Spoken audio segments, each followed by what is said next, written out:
Ignition. Liftoff.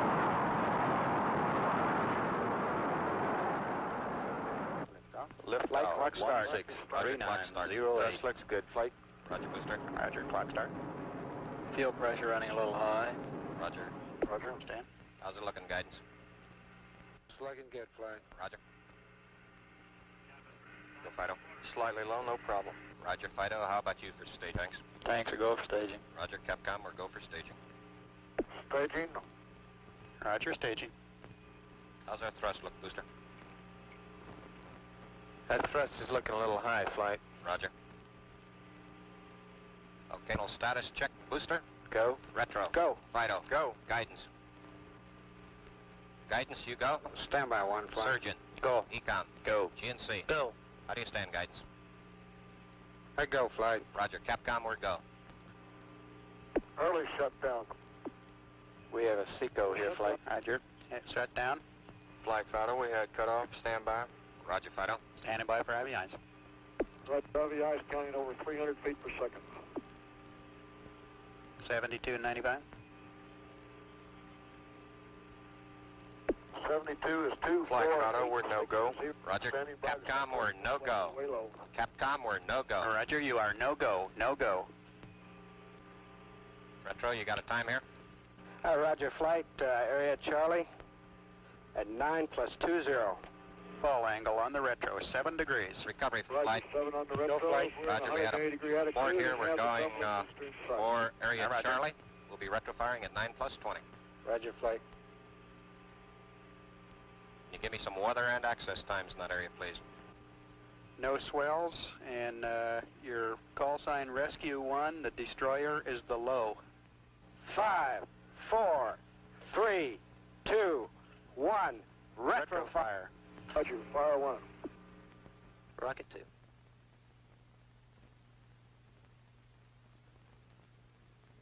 This was not an actual Gemini mission. Nobody left the ground. Gemini did not abort. We have simply edited together an isolated launch with shots of the flight controllers simulating that launch.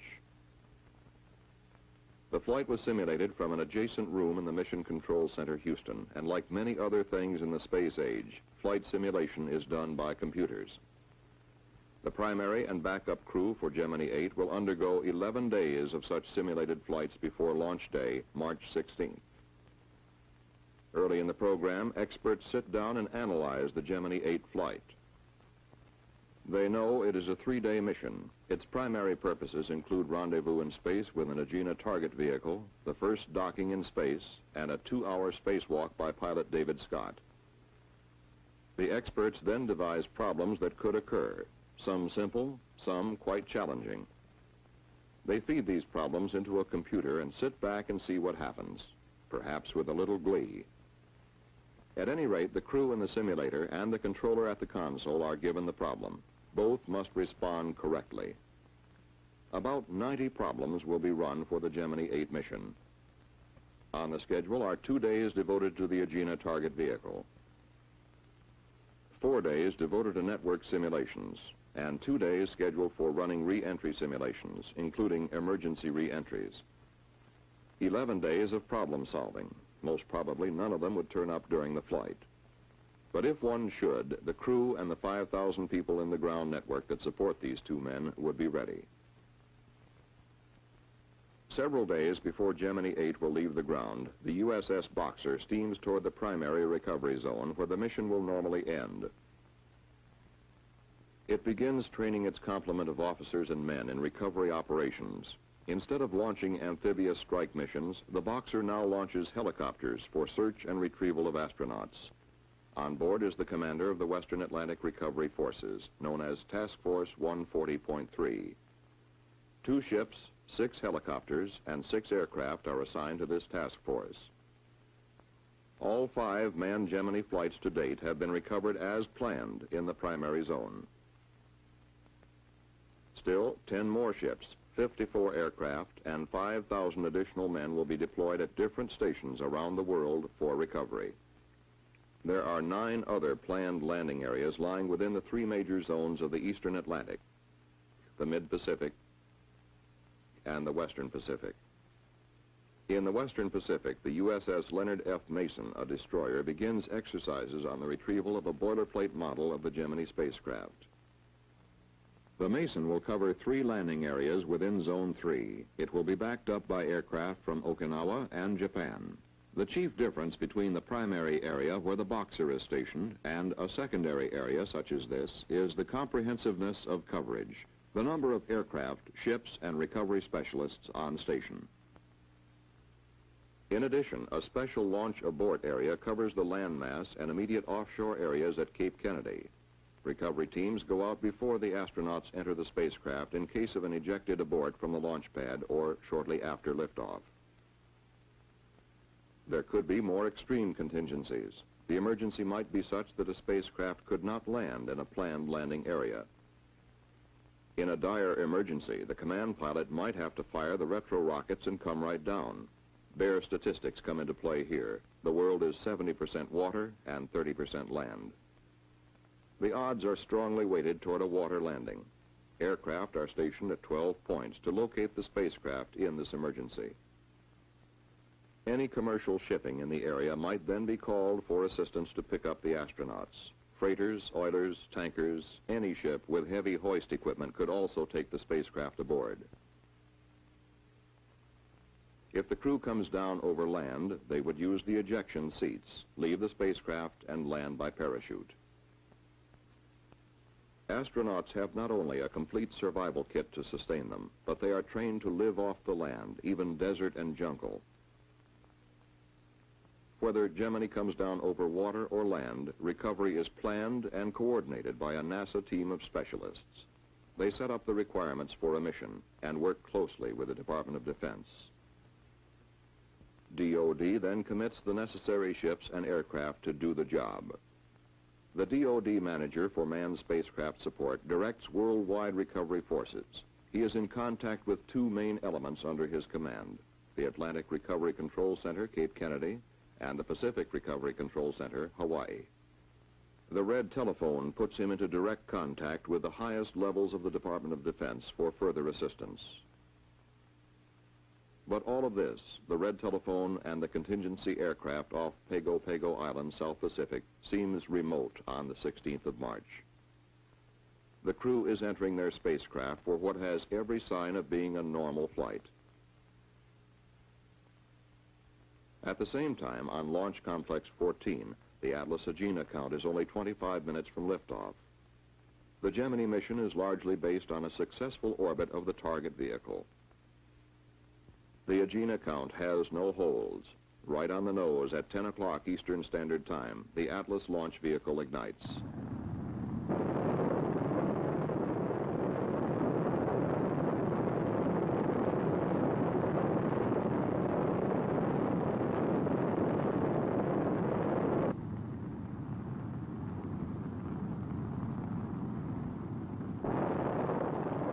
Atlas has 3 main propulsion engines which ignite at liftoff. 2 are booster engines and 1 is a sustainer engine. The booster engines cut off first, some 2 minutes, 40 seconds into the flight. The sustainer engine then takes over and propels the Agena to an altitude of 654,190 feet. 2 small vernier engines on the Atlas continue to position the Agena properly in the later phases of launch. They cut off at 5 minutes, 6 seconds after liftoff. The Agena propulsion system then inserts the target vehicle into a circular orbit. Today, the flight plan calls for a circular orbit of 161 nautical miles. Something close to that would be acceptable. The Agena propulsion system can be started from the ground and a burn completed to change the orbit. But as the final figures come up to the flight dynamics officer, no in-flight burns will be needed. Agena has hit the planned circular orbit of 161 nautical miles. This is a good beginning for any rendezvous flight. The news is given the crew by the spacecraft communicator. Pilot Scott comes back with just what the doctor ordered. The flight director now calls for launch of Gemini VIII at 11:40 and 59 seconds Eastern Standard Time. Offshore, the launch site recovery forces are fully deployed. They now can only wait like the rest of us. Stage 2 pre-valves coming open, 5 seconds. T-minus minutes, 20 seconds, mark.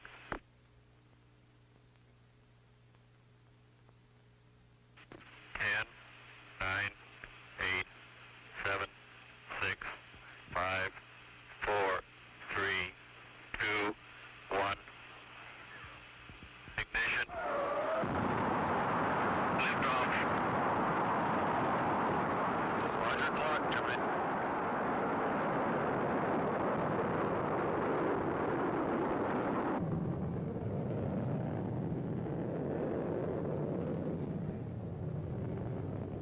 Yes, that's right.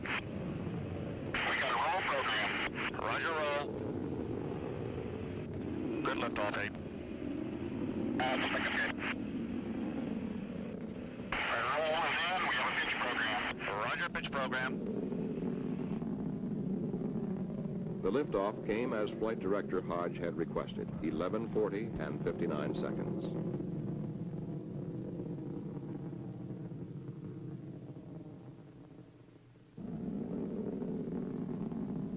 Gemini 8 goes into the clouds high above Cape Kennedy. As the spacecraft comes out of the clouds, an aerial chase plane picks it up for a close look at what it's like to ride as a spacecraft crew on top of a booster. Mark, 50 seconds. You're looking good, 8. After 50 seconds, the crew releases the restraints which are required for seat ejection. Gemini 8 was inserted into an orbit of 86 nautical miles by 146 nautical miles, very close to the planned values of 86 by 145 nautical miles. Roger, we have staging, ignition. Roger, staging. And we saw the Foley's fireball there. Yeah. The launch site aboard is the first contingency that is passed successfully. A carefully trained team has been released and returns to other duties. With 2 good orbits, target vehicle and spacecraft, Gemini 8 had a head start on rendezvous and docking. The maneuvers for rendezvous would be essentially the same as those performed by Gemini 6.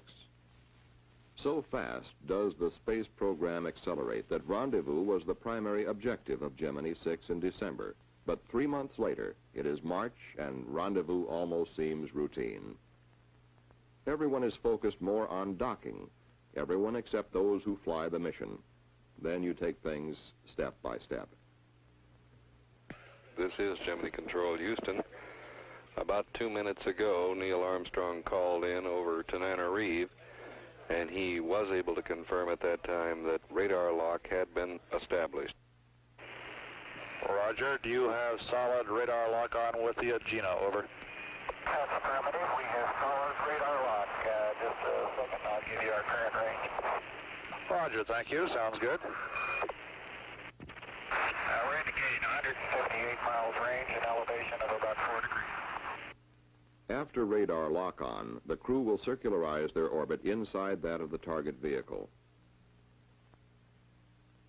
Meantime, the ground does not sit still, idly waiting for something to happen. Recovery forces are constantly shifting in response to the orbit of the spacecraft, changing station according to a detailed recovery plan. The USS Cochrane, a destroyer in the mid-Pacific, takes position for a 4-4 recovery, that is, recovery in the 4th revolution in Zone 4. Zone 3 will be the planned landing zone for the next 3 revolutions, for 5, 6, and 7.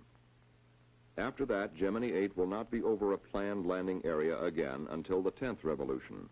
Then it passes over the Eastern Atlantic Zone. If an emergency occurs in the 8th or 9th revolution, the spacecraft will land in a contingency area.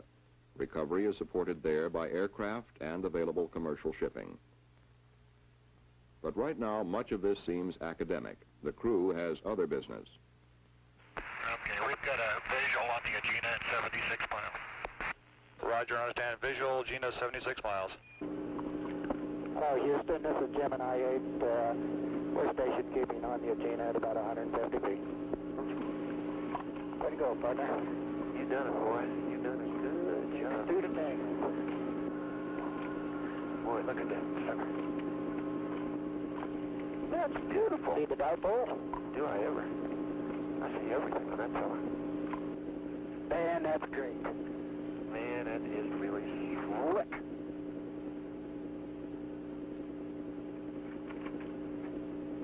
A bit of all right. Okay, the first thing we really have to do, platform parallelism, 650 to 710. And they're giving us the SPC loaded yaw maneuver. It looks like at nominal time. So they're going to give you that time. And I'll check your little status display for you. I bet those Lockheed guys are just jumping up and down. The S10 is on. Yeah. Okay. We are looking at the left or command pilot's window as the station keeping exercise with Agena begins. Gemini VIII had no difficulty in maneuvering in the vicinity of the Agena. The onboard film, as in past flights, was at 6 frames per second and is being projected at 4 times that speed. After station keeping for 35 minutes, Command Pilot Armstrong begins to move in closer to Agena, preparing his final docking approach. Both vehicles are traveling at approximately 17,500 miles per hour. We are looking at the target docking adapter end of the Agena. The command pilot makes a docking approach by applying very small thrust increases to Gemini VIII. The maximum velocity difference between the two vehicles at docking will be about 1 foot per second. When the command pilot is about 2 feet from the Agena, he will pause until he gets a go from the Rose Knot Victor. The double check has been completed. Okay, Gemini VIII, we have TM solid. You're looking good on the ground. Go ahead and dock. I think we're going to hold off on this SPC thing until he does get docked. Okay, go ahead with your memory compare. Roger. Let us know what you get out of that.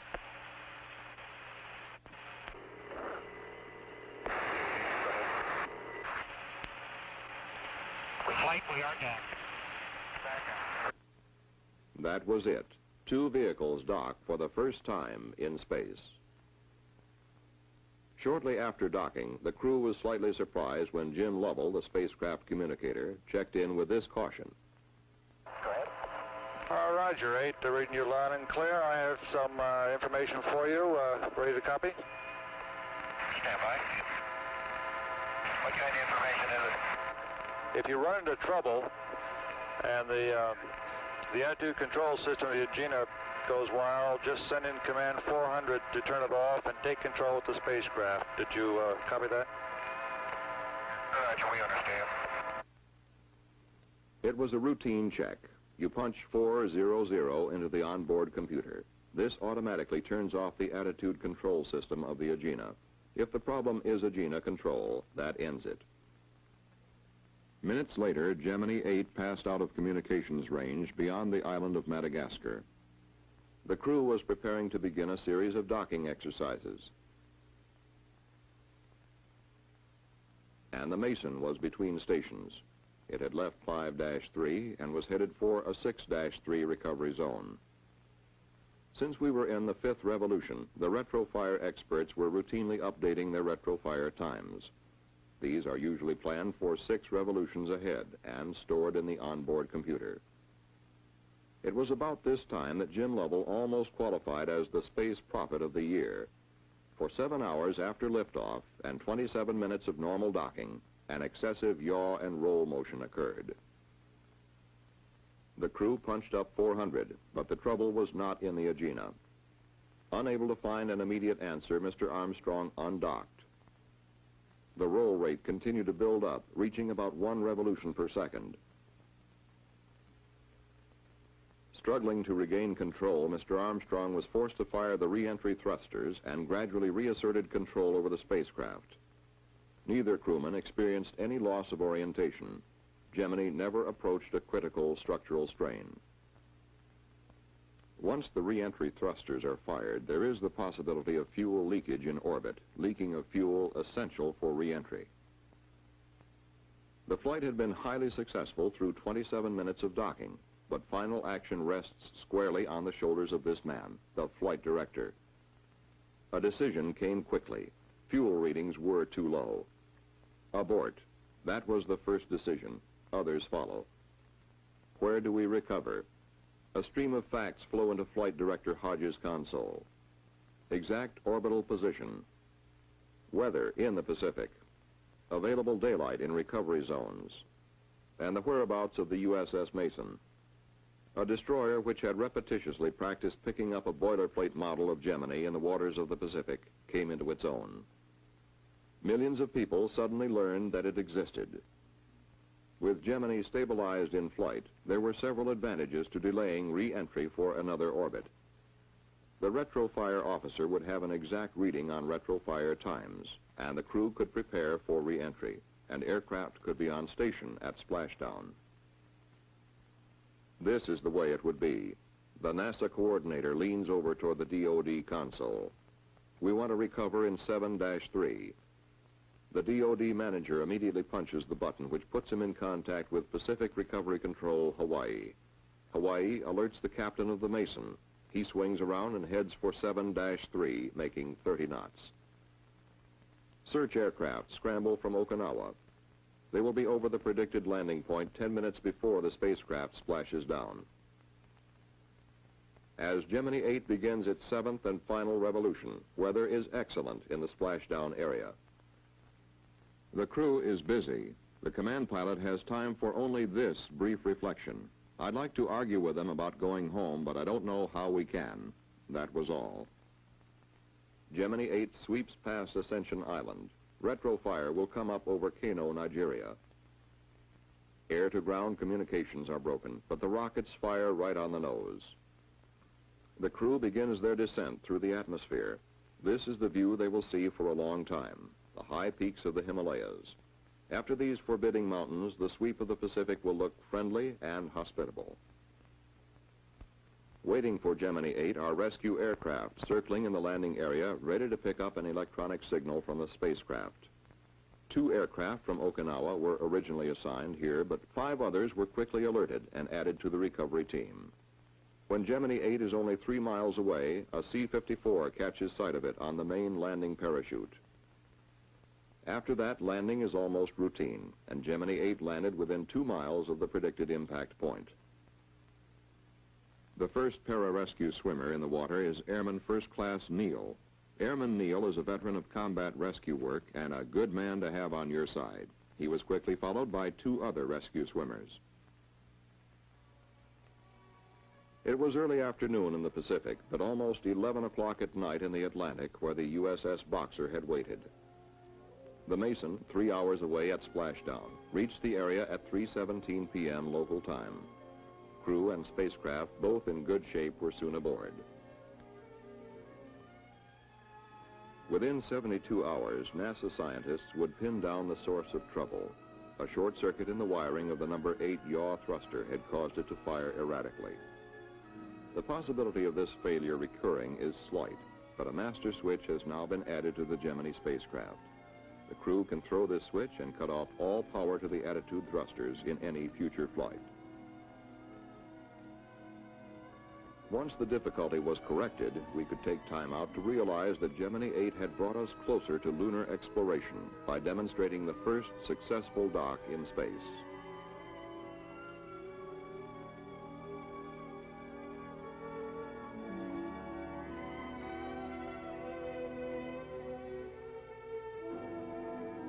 Gemini 8 also gave many of us our first look at men like the 3 young rescue swimmers, Airman Neal and Moore and Staff Sergeant Hewitt, as well as the captain and crew of the Mason. Men who are there in every flight, on remote stations, doing their duty and doing it well. It was these men who sighted Gemini 8 on the parachute and took the crew and spacecraft safely aboard the Mason. At that point, we knew that the long months of training and the many simulations and the close interplay between NASA and the Department of Defense were sound. The mission is ended. The control room is empty, but it will soon fill up again as simulations begin for the next flight. We had achieved our first docking in space. We experienced our first orbital abort. In both cases, Gemini 8 came through with flying colors.